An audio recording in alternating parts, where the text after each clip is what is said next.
Welcome back to our channel. In today's video, we will guide you on how to show the bookmarks bar in Google Chrome.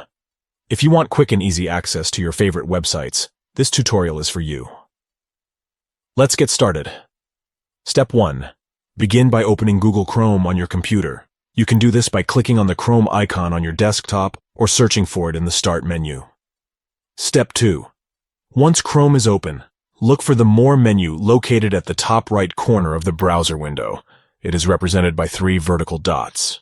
Click on the More menu to open the drop-down. Step 3. In the drop-down menu, you will find an option called Settings.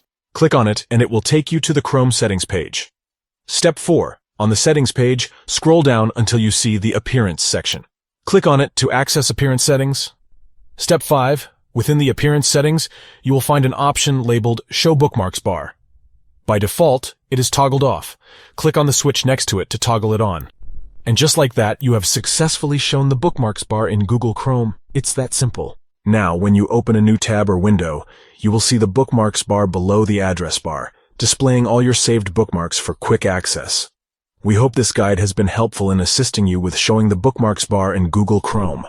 If you found this video informative, please give it a thumbs up and consider subscribing to our channel for more useful tutorials. If you have any questions or need further assistance, feel free to leave a comment below, and we'll be happy to help you out. Thank you for watching, and happy browsing.